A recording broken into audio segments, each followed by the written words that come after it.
시카고의 악명 높은 겨울 추위에도 3마일, 10리가 넘는 거리를 주일학교를 걸어서 다니는 꼬마가 있었습니다. 이번에 뉴스 보도 보니까요, 일리아나 주에 영하 47도 내려갔대요. 영하 47도요? 영하 4도가 아니고. 그래서 남극보다 더 내려갔다는 얘기 들었습니다. 일리노이 주는 시카고 아래에 있지 않아요. 엄청난 추위, 기온이 이상 변동이 일어났던 것 같습니다. 근데 시카고는 그보다 더 북쪽이었습니다. 물론 이것은 이상 기온이지만 평소에도 겨울에는 시카고는 엄청나게 바람도 세고 오대호에서 불어오는 바람도 굉장히 거세고 춥기도 엄청 춥습니다. 뼈를 이렇게 파고드는 대륙성 기후이기 때문에 그렇습니다. 버스비가 없어서 걸어다니는 이 꼬마 3마일이면 1.6 곱하면 4몇 킬로가 되잖아요. 10리가 넘는 데에도 그 사이에 교회들이 엄청나게 많은 데에도 그 교회들은 다 안 가고 꼭 그렇게 걸어서 멀리 다니는 이 꼬마를 붙잡고 어떤 아저씨가 물어봤습니다. 얘야, 넌 왜 그렇게 꼭 먼 교회로 가냐? 가까운 교회도 많은데. 그랬더니 그 꼬마가 이렇게 대답했습니다. 우리 무디 주일학교 선생님들은 우리를 너무너무 사랑하기 때문이죠.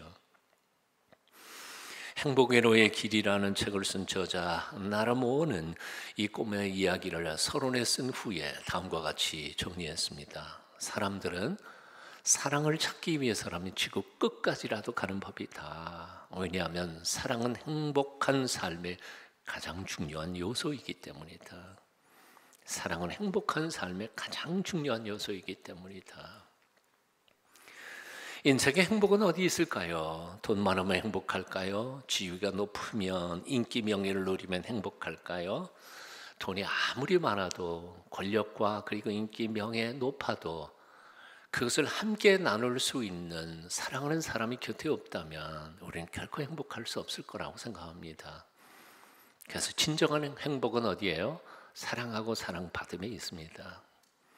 오늘 고린도전서 13장 8절은 이렇게 시작합니다. 사랑은 언제까지나 떨어지지 아니하되. 사랑이 떨어진다는 말이 조금 이상하죠. 번역이 웃기게 됐습니다. 영어 번역은 이렇게 말합니다. Love never fails. 사랑은 결코 실패하는 법이 없습니다. 사랑에는 반드시 열매가 맺게 되어 있습니다. 사랑하면서 키운 자식은 반드시 잘 되게 되어 있고, 사랑하면서 섬기고 봉사한 일에는 반드시 풍성한 열매가 맺힌다는 뜻입니다. 사랑하면서 노력한 데는 반드시 기적이 일어나게 되어 있다는 거죠. 여러분 믿습니까? 그렇다면 사랑하면서 봉사하고 일하다가 너무 쉽게 포기하지 않기를 바랍니다. 끝까지 사랑하십시다. 예, 부부간에도 끝까지 사랑해야 하고요. 자식 사랑하는 것 끝까지 속으로 그냥 부하가 나도 끝까지 사랑하십시다.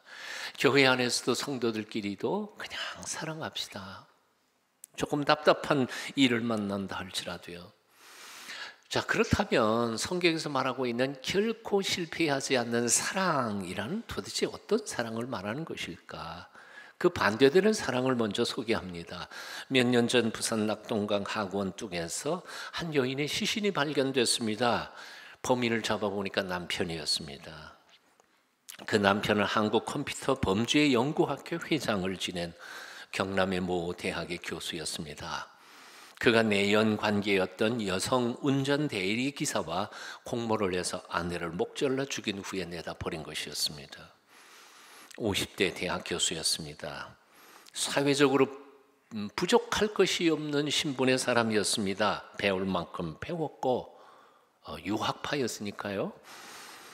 먹고 살만 했습니다. 그런데도 이런 끔찍한 짓을 저지르는 것입니다. 이런 끔찍한 사건 소식을 접하면서 다시 한 번 더 인생의 가장 근본적인 질문을 해봅니다. 행복은 어디에 있는 것일까? 돈 많으면 행복한가? 많이 배워서 박사 되면 행복한가? 교수 되면 행복한가? 사회적인 지위가 높아지면 행복해지는가?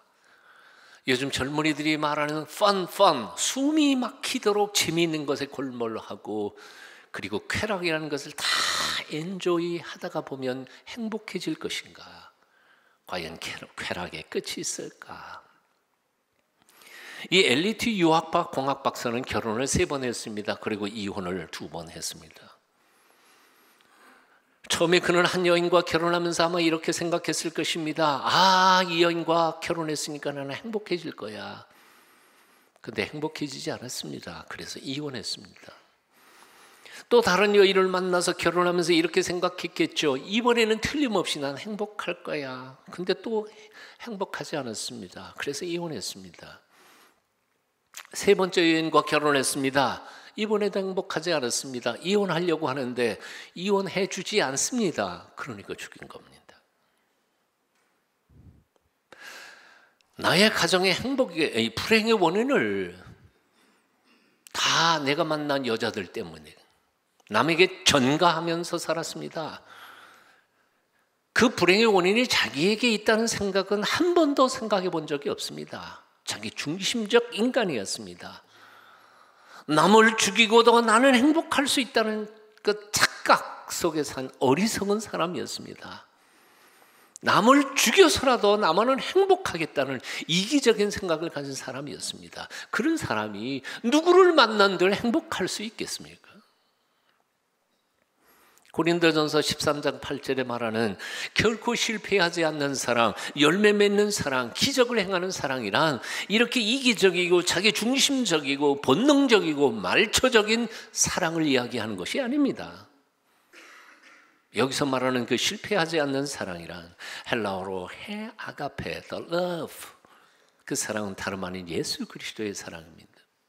십자가에 죽어가면서 찢어지신 터지시는 예수님이 심장에서부터 우러나오는 바로 아가페의 사랑을 말하는 것입니다.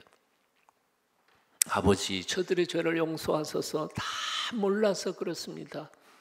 자기를 죽이는 자들을 위해서 기도하는 사랑. 얘들아, 내가 너희 대신 죽으니까 너희는 잘 살아. 나는 하늘로부터 내려온 산 떡이니 나를 먹고 영생하라. 쉽게 풀었으면 나는 하늘에서부터 내려온 살리는 밥이다. 나 먹고 너희는 살아. 힘내. 죄인 위하여 의인이 죽으시는 사랑, 피조물을 위하여 창조주 하나님이 죽으시는 사랑, 자기를 죽여 남을 살리는 철저히 이타적인 사랑, 천년 만년이 지나도 결코 이해할 수 없는 그 사랑, 십자가의 사랑, 예수 그리스도의 사랑만이 바로 실패하지 않는 사랑이라는 것이지. 찬송가 299장은 이렇게 말씀합니다. 이 찬송 부르면서 감동이 있죠. 하나님의 사랑은 온전한 참사랑 내 마음에 부어주시사 충만케 하소서. 내 주님 참사랑 햇빛과 같으니 그 사랑 내게 비추사 뜨겁게 하소서. 그 사랑 안에는 풍파도 그치며 어두운 밤도 환하니 그 힘이 크도다. 하나님 사랑은 온전한 참사랑 내 마음과 영에 채우사 새 힘을 주소서. 하나님의 사랑에 비해서 우리 인간의 사랑은 본능에서부터 나오는 사랑입니다. 이 본능에서부터 나오는 인간의 사랑은 본질적으로 이기적입니다. 자기중심적입니다. 계산적입니다. 이 계산적, 이기적, 자기중심적 사랑 가지고는 세상은커녕 내 가정 하나도 새롭게 못합니다. 내 인생도 바꾸지 못합니다. 왜냐하면 세상에 누구도 손해보고 싶은 사람은 없기 때문에 그렇습니다. 예? 똑똑한 세상, 똑똑한 사람들은 손해보는 사랑을 하고 싶은 사람은 아무도 없어요. 이 똑똑한 사람들만 사는 세상에서는 그래서 오직 손해보지 않으려고 싸워서 이기는 것밖에 없습니다. 정글의 법칙, 피비린내라는 투쟁만 존재합니다. 여러분 이상한 거 있잖아요. 사랑해서 결혼했습니다. 더 사랑하려고 한 집에서 삽니다. 근데 왜 밤낮 싸우세요? 대답을 못 하시네요. 저도 같은 질문이에요. 사랑해서 결혼했어요. 더 사랑하려고 한 집에 살아요. 근데 밤낮 싸워요. 이유가 뭘까요? 이유는 간단해요. 두 사람이 다 똑똑해서 그래요. 너무 계산이 빨라서 그래요. 그래서 부부싸움 할 때 가장 첫 번째 등장하는 게 뭐냐 하면 당신이 나한테 해준 게 뭐야? 나는 당신을 위해서 희생했는데, 그러니까 내가 해준 것과 당신이 나한테 해준 거를 저울에 딱 달아보니까 나 지금 손해보고 살고 있는 거야. 억울한 거야. 그래서 싸우는 거죠. 그래서 이렇게 계산적이고 자기 중심적인 사랑 가지고는 세상을 바꿀 수가 없어요. 세상은 누가 바꾸냐 하면 똑똑하지 못한 바보 같은 사람들이 세상을 바꿔요. 자기 목도 찾지 못하는 멍청한 바보들이야말로 똑똑한 사람들, 계산적인 사람들의 마음을 움직일 수 있는 거예요. 이것을 가장 역설적으로 소개한 것이 톨스토이의 바보 이반이라고 하는 소설입니다. 바보 이반에게는 똑똑한 형님 둘이 있었습니다. 큰형이 세미온, 작은 형이 타라스인데 큰형 세미온은 군인이 되어 출세해가고 귀족 집안의 딸과 결혼해서 권력을 주게 됩니다. 맨 처음부터 재물에 욕심이 많았던 둘째 형 타라스는 돈을 벌어서 아주 큰 부자가 되어 떵떵거리고 있습니다. 그런데 막상 이 똑똑한 두 형님이 집에만 오면 난리가 나는 겁니다. 왜요? 권력이 최고야. 아니, 돈이 최고야. 내가 잘났어. 아니, 내가 더 잘났어. 그 두 형님이 각을 세우고 토론하고 싸우는데 부모님들의 마음이 얼마나 불편하겠어요. 근데 그것을 평화롭게 만드는 사람 누구예요? 바보 이반입니다. 바보니까요. 같이 표정 줘볼까요? 바보 표정.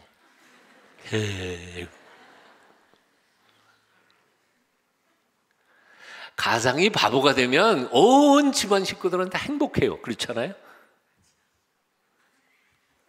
잘 모르시는구나. 가장이 너무 엄숙하면 숨도 못 쉬어, 집에서 애들이.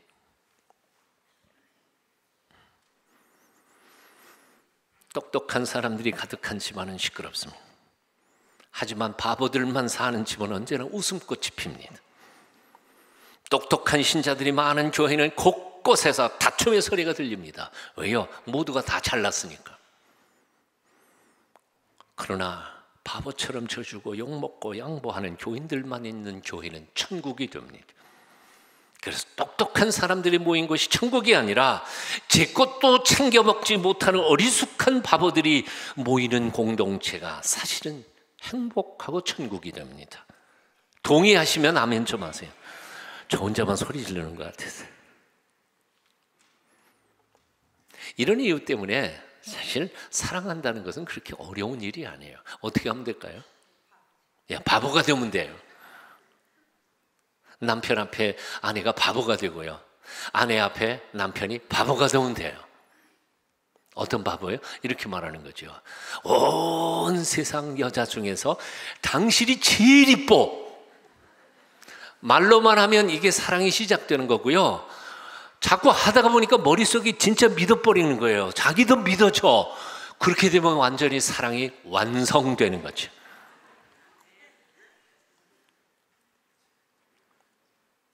사랑은 그런 거예요. 대부분은 그렇다고 하잖아요. 결혼하기 전에 콩깍지가 껴가지고 제대로 못 보고 결혼했습니다. 근데 부부싸움 왜 해요? 이게 벗겨지니까. 근데 거꾸로 해야 된다는 거예요. 고를 때에는 잘 골라야 돼요. 그리고 결혼해서 딱 사는 순간부터는 콩깍지를 껴야 돼. 그래서 우리 마누라가 우리 남편이 최고야. 그러고 살아야 행복한 삶이죠. 한국의 최대 부흥사였던 이용도 목사님 부흥회 때마다 한 말씀이 그거잖아요. 한번 따라해 보시죠. 예수께 미치자. 미치는 것만이 우리 신앙의 목표이다. 네. 제정신 가지고는 신앙생활하기가 그리 쉽지 않아요. 근데 솔직히 생각해 보세요. 역사상 가장 큰 바보가 누굴까요? 예수 그리스도이십니다. 예수님만큼 큰 바보가 어디 있어요? 예수님 누구예요? 하나님이시잖아요. 창조주 하나님이세요. 온 우주의 주인이신 분이 아니에요.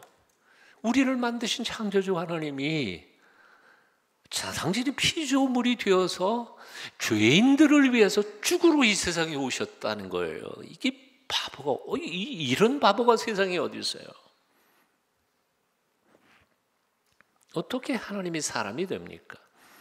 어떻게 살 가치도 없는 죄인들을 위하여 하나님이 죽으실 수 있습니까? 말이 안 되잖아요. 오늘 본문 고린도전서 13장 위대한 사랑장을 쓴 사도 바울은 빌립보서 2장 5절 이하에 겸비의 찬송가도 함께 썼습니다. 그 겸비의 찬송가에 보면 이렇게 기록되어 있어요. 너희 안에 이 마음을 품어라. 곧 그리스도 예수의 마음이니 그는 근본 하나님의 본체시나 하나님과 동정됨을 취할 것으로 여기지 아니하시고 오히려 자기를 비워 종의 형체를 가져 사람들과 같이 되었고 사람의 모양으로 나타나셨으며 자기를 낮추시고 죽기까지 복종하셨으니 곧 십자가에 죽으심이라. 하나님이 어떻게 했다고요? 하나님이신데도 하나님 대접받기를 포기해버린 거예요. 하나님이신데도 하나님이 되기를 포기해버린 거예요. 사람처럼 되어서 이 세상에 오신 거예요. 사랑이 뭡니까? 하나님이 하나님이시기를 포기해버리는 거예요. 남편이 남편 대접받기를 포기해버린 거예요. 목사가 목사 대접받기를 포기해버리고 장로가 장로 대접받기를 포기해버리는 거, 그게 사랑이라고요. 부모가 부모 대접받기를 포기해버릴 때, 와, 가정이 얼마나 확 바뀔까요? 높은 자리를 포기하고 가장 비천한 자리로 내려오는 것, 그래서 사랑하는 피조물을 구하기 위하여 피조물의 모습으로 기꺼이 죽으시는 것, 내가 죽었으니 너희는 살아 축복하시는 것, 이것이 바로 십자가의 사랑이고 예수님의 사랑이라는 겁니다. 이 하나님 예수 그리스도의 사랑에 감격한 사도 요한이 그래서 요한일서 4장 9절 이하에서 이렇게 고백합니다. 하나님의 사랑이 우리에게 이렇게 나타난 바 되었으니 하나님이 자기의 독생자를 세상에 보내시면 그로 말미암아 우리를 살리려 하심이라. 사랑은 여기 있으니 우리가 하나님을 사랑한 것이 아니라 하나님이 우리를 사랑하사 우리 죄를 속하기 위하여 화목제물로 그 아들을 보내셨습니다. 제물로 보내셨습니다. 그리고는 몇 절 더 지나가면 12절에 또 이렇게 기록합니다. 어느 때나 하나님을 본 사람이 없으되 만일 우리가 서로 사랑하면 하나님이 우리 안에 거하시고 그의 사랑이 우리 안에 온전히 이루어지느니라. 우리 12절 함께 뜻을 생각하면서 같이 읽어보실까요? 함께 읽습니다. 시작. 어느 때나 하나님을 본 사람이 없으되 만일 우리가 서로 사랑하면 하나님이 우리 안에 거하시고 그의 사랑이 우리 안에 온전히 이루어지느니라. 하나님 보셨어요? 저도 못 봤어요. 역사상 하나님을 제대로 본 사람 아무도 없어요. 성경에서 본 모세라든지 이사야라든지 다 하나님의 임재의 현상만 봤지 직접 본 사람 아무도 없어요. 그런데 사도 요한은 놀라운 얘기를 해요. 우리가 서로 사랑하기만 한다면 하나님은 눈에는 보이지 않지만 우리 가운데 살아 계시고 그리고 하나님의 그 사랑은 우리 안에서 온전히 성취된다는 거예요. No one has ever seen God. 아무도 하나님을 본 사람이 없어. But as long as we love one another, 우리가 서로 사랑하기만 한다면 God will live in us. 우리 안에 하나님이 살아계실 것이고 And His love will be completed in us. 하나님의 사랑이 우리 안에서 완성될 것이다. 아멘. 이제 묻습니다. 보이지 않는 하나님을 보는 방법이 뭐예요? 사랑하면 돼요. 네. 하나님의 사랑이 우리 속에 온전히 성취되도록 하는 방법이 뭐예요? 사랑하면 돼요. 우리가 대단한 엄청난 업적을 이룰 필요가 없어요. 아프리카로 선교사로 갈 필요가 없어요. 예배당을 엄청나게 크게 질 필요가 없어요. 사실 내 옆에 있는 사람을 일상생활 속에서 그냥 사랑하려고 몸부림치고 애쓰다가 보면 우리 가운데 하나님이 계신다는 거예요. 그리고 하나님의 사랑이 성취된다는 거예요. 완성된다는 거예요. 자, 그렇다면 어떻게 우리가 하나님을 우리가 사랑할 수 있을까요? 옆에 있는 사람들을. 성경에는 굉장히 어려운 말씀이 우리에게 있어요. 산상수훈에서 예수님께서 너희 원수를 사랑하라. 오른뺨 치거든 왼뺨도 돌려대라. 억지로 우리를 가게 하거든 심리까지 가라. 할 수 있는 사람 손 들어보세요. 네? 아마 뺨 한 대 맞으면 2대 때릴 거예요. 우리 인간의 본능으로는 사랑할 수 없어요. 아까도 말씀드렸지만 우리 인간의 본능으로는 내 몸에서 난 자식놈 하나도 제대로 사랑 못해요. 어떻게 해요? 어떻게 사랑할 수 있어요? 그래서 하나님께서 2가지 선물을 우리에게 주셨어요. 첫째는 십자가, 2번째는 보혜사 성령. 십자가는 사랑의 교과서예요. 우리가 닮아가야 할 모범이에요. 사랑의 밑그림이에요. 사랑의 원천이에요. 십자가를 깊이 묵상하면서 주님께서 어떻게 사랑하셨고 또한 너무너무 사랑해서 죽어가셨는지를 묵상하며 십자가를 붙드는 사람, 그 십자가에 놀라우신 은혜를 경험한 사람은 우리도 사랑할 수 있다는 거예요. 손양원 목사님이 특별해서 자기 아들들을 죽인 빨갱이를 자기 양자로 삼을 수 있었겠어요? 그분도 그 사랑 앞에서 변화됐기 때문에 가능한 거지요. 청년 시절에 붓글씨를 조금 배우려고 노력했어요. 맨 처음에 가니까요. 지도 교수님이 못 가는 것부터 배워요. 글씨는 안 가르치고 이것만 2, 3일 동안 못 가는 법부터. 그 다음에 며칠 동안 이거. 그 다음에는 또 1주간 동안 이거. 그 다음에는 또 이거. 붓글씨 배워보신 분들은 아시겠지만 한자에 점 하나 찍는 게 얼마나 복잡한지 아세요? 점 찍는 거 1달 동안 배우다가 그냥 포기하고 나왔어요. 붓을 딱 잡고 위로 딱 올려서 돌려가지고 여기 해서 딱 들어야 돼요. 점 하나 찍는 게 그렇게 힘들어요. 1달 배웠는데도 못 배웠어요. 시간도 없고 인내도 모자라고 그래서 그냥 포기하고 말았어요. 근데 제 친구 중에 열심히 배운 친구가 나중에 국전에 당선됐더라고요. 얼마나 억울해요. 훈련은 지루한 거예요. 그리고 시간이 요해요. 노력도 필요해요. 그러나 하다가 보면 진짜 되는 거예요. 사랑도 마찬가지인 줄 압니다. 안 될 것 같죠? 성령의 은총과 그 능력 안에서 사랑하려고 몸부림치고 애쓰다가 보면 정말 미워 죽겠는 사람도 사랑하게 된다는 사실을 여러분 아세요? 예, 시어머님도 사랑할 수 있어요. 며느리도 사랑할 수 있어요. 교회 안에서 미워 죽겠는 교인도 사랑할 수 있어요. 사랑하기를 노력하는 저와 여러분이 되어야 할 줄로 믿습니다. 중세 때 하나님의 사랑에 감격한 한 사람이 수도원에 들어갔습니다. 하지만 배운 것도 없고 몸도 자유롭지 못한 장애인이었기 때문에 정식 수도사가 될 수가 없었습니다. 그래서 수도사들을 섬기는 식당 주방 봉사자가 됐습니다. 그것만도 너무 감사해서 그는 늘 요리할 때마다 청소할 때마다 하나님 앞에 감사 기도를 올립니다. 음식에다가 소금을 뿌리면서 기도합니다. 주님, 저를 이 소금처럼 맛을 내는 사람이 되어 하나님을 영화롭게 하소서. 식당 바닥을 유리알처럼 깨끗이 청소하면서 기도합니다. 주님, 제 마음을 이렇게 깨끗하게 정결하게 만들어 주소서. 생활 전체가 기도였습니다. 온갖 정성과 사랑으로 그런 모든 수도사들을 섬겼습니다. 그런데 신기하게도 세월이 흘러갈수록 정식 수도사들의 얼굴이 고행과 금식과 기도로 점점 껌껌해지고 어두워져 가는데 이 사람의 얼굴은 천사와 같이 밝게 빛나기 시작했습니다. 항상 웃음과 미소가 가득했습니다. 그러자 수도사들은 날마다 고민만 있으면 식당에 찾아옵니다. 이 요리사의 얼굴을 보기만 해도 은혜가 됩니다. 말 몇 마디 받다가 보면 회복됩니다. 결국 모든 수도사들이 그를 수도원 원장으로 추대해서 원장이 됩니다. 여러분 잘 아시는 하나님의 임재 연습이라고 하는 아주 작지만 위대한 책을 쓴 중세의 성자 로렌스 형제의 이야기입니다. 묻습니다. 로렌스 형제가 어떻게 하나님의 임재를 경험했습니까?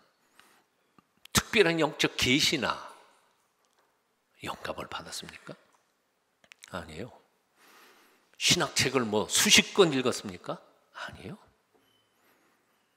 보통의 일상의 삶 속에서 사랑의 삶을 살아갈 때 그는 보이지 않는 하나님을 만났고 그리고 그 임재를 느끼면서 사랑하면서 살 수 있었습니다. 사랑은 여러분 평범한 여러분의 일상의 삶 속에서 하나님을 경험하며 살아가시기를 축원합니다. 여러분이 직장에서 가정에서 날마다 순간마다 십자가를 바라보며 사랑하는 마음으로 살기를 노력하시기를 바랍니다. 사랑 때문에 찢어지신 예수 그리스도의 심장을 묵상하며 나도 그렇게 사랑해 보리라 결심해 보십시오.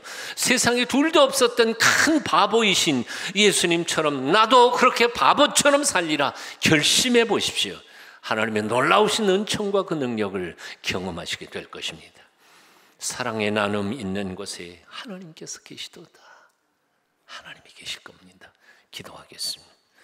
우리를 사랑하실 때 끝까지 사랑해 주신 주님, 죽어 마땅한 죄인까지도 끝없이 사랑하신 그 사랑의 지극히 적은 부분이라도 우리가 닮아갈 수 있도록 매 순간 우리를 붙잡아 주시옵소서. 예수님 이름으로 기도합니다. 아멘.